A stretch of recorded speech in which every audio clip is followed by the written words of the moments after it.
Myself Neeru Kumari. Welcome to 12th Commerce Accountancy classes. It's part 4 of chapter 3, that is change in profit sharing ratio among the existing partner. Today we cover the revaluation of assets and reassessment of liabilities.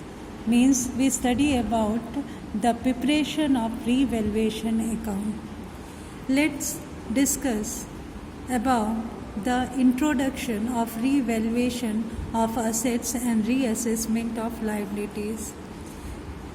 Revaluation account we prepare when the profit sharing ratio among the partner change.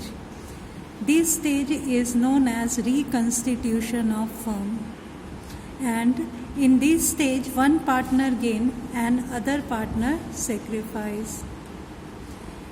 The profit and loss of revaluation account shared among the old partners in old profit sharing ratio.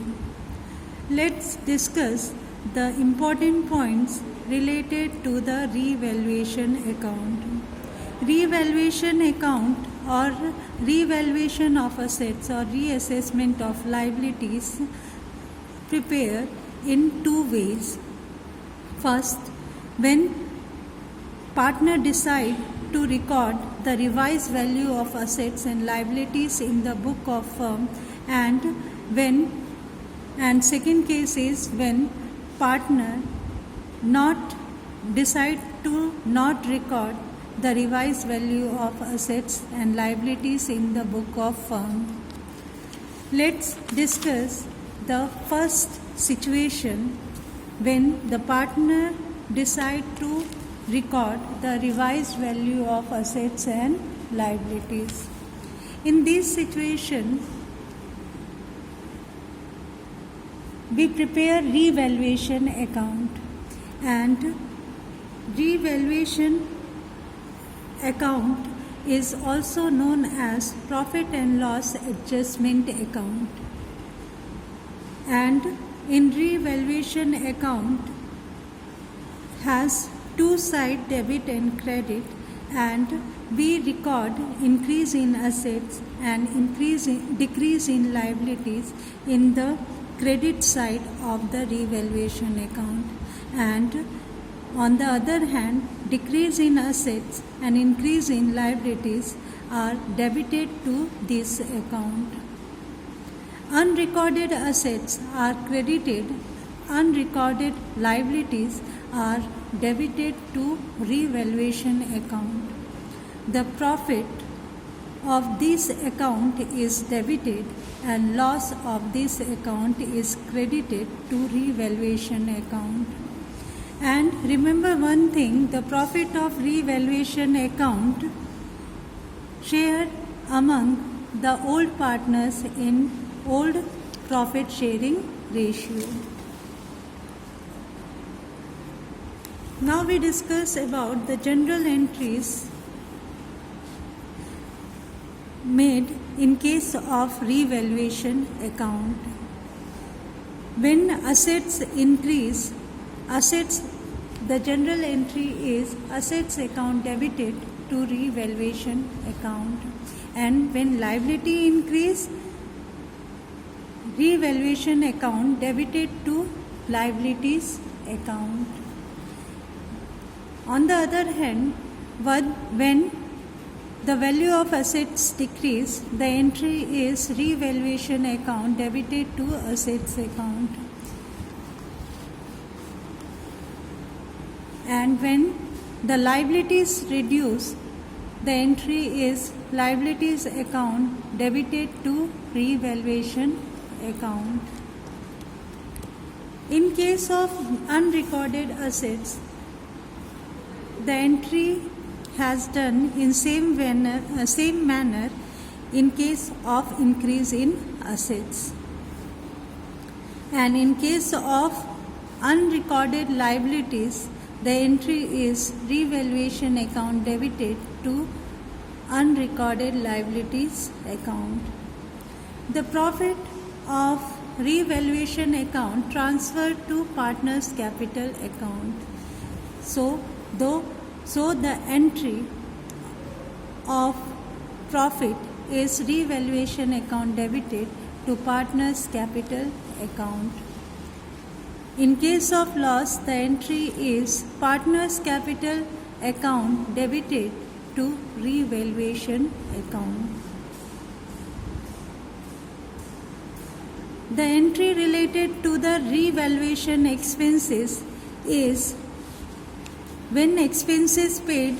In that case, the entry is revaluation account debited to cash or bank account.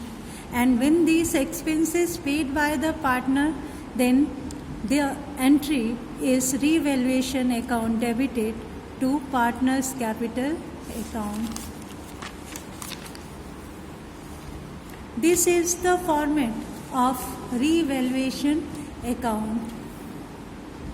In debit side, we record decrease in assets and increase in liabilities, and also record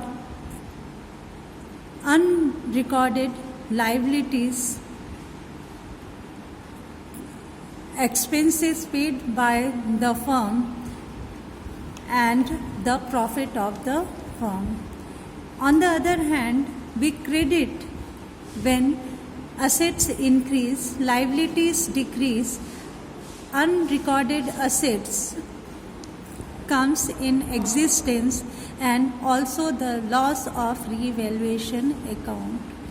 So this is the format of revaluation account.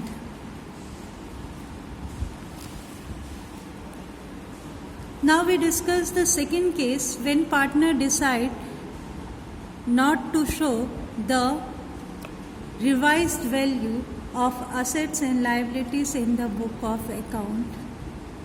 In this case, gain and loss of revaluation account is adjusted through the partner's capital account by passing an adjustment entry.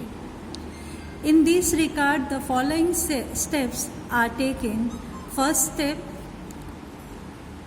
calculation of net effect of revaluation account is calculated.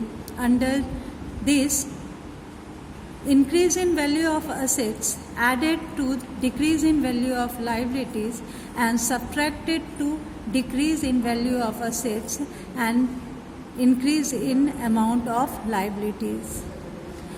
In this way, we get the net effect of revaluation account. In second step, we find out the gaining and sacrificing ratio of the partner, and according to this, we find the gaining and sacrificing profit share of each partner. And it is calculated old share minus new share, we get the sacrificing and gaining ratio. And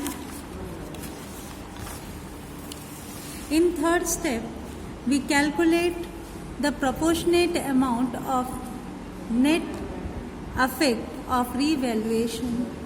For gaining partner is equal to gain profit share multiply net effect of revaluation.